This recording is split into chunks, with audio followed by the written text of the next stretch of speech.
освен комисионната, която се получава при директна покупка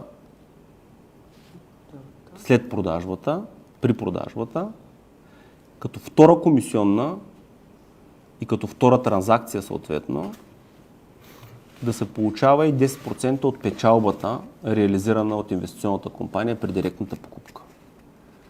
Какво си мислим, че мога да постигнем с това нещо? Първо си мислим, че ще отпадне мисленето, че вършиш двойна работа за единична транзакция.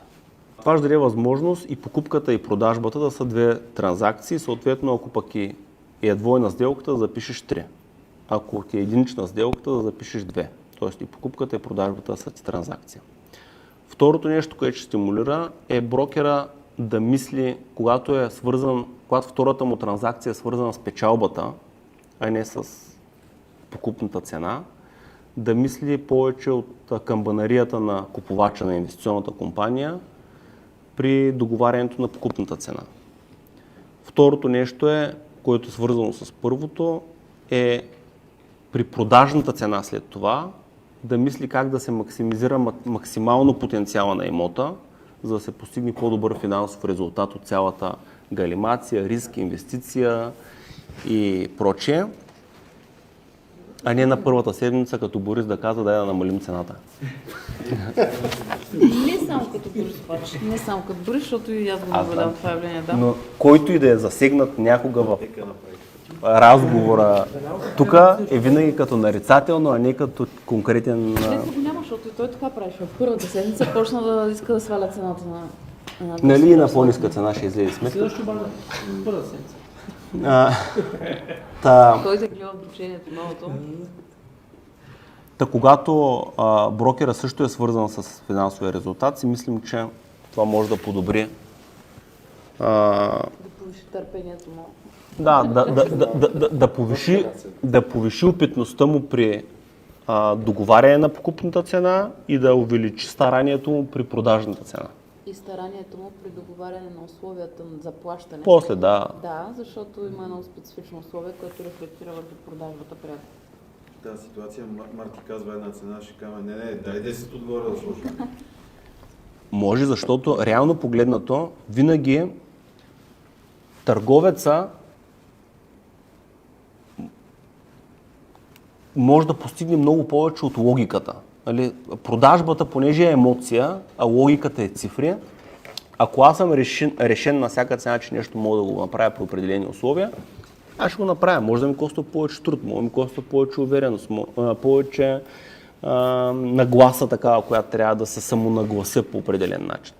Но истината е, че дори и всички цифри да сочат, че дадено нещо може да се продаде за 5 пари, търговеца може да го направи за 7.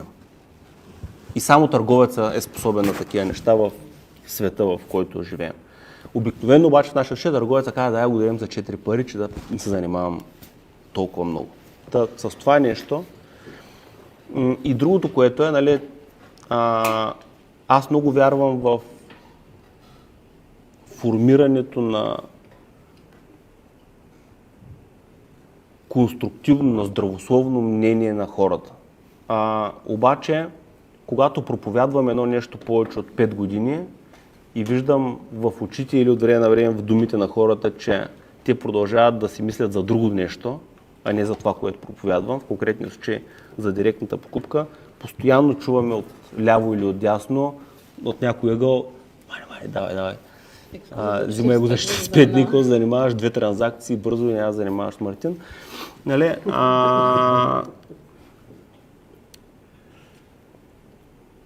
Освен проповедите, е хубаво да пробваме и с различен пазарен подход, който Станислава би казал, че е гнусен, но ще видим дали ще работи. Защото е подкупване. Павел, ще ми се разсреди, ако тук съм това тук. Моля? Тези 10%, които защото има голяма вероятност да са под 10 000. Само да кажа, значи тези 10% се броят винаги за транзакция и винаги отиват целите при брокера. брокера. Чухте ли? Нетно, а не като сделка и разпределение по нивата. Пише с сделка, в която 0 лева остават за Home to You, целият бонус отива при брокера, 20 но 000 се евро брои като нетна сделка. печалба, 2000 евро директно За при брокера. брокера Да. и се пише за транзакция. Да.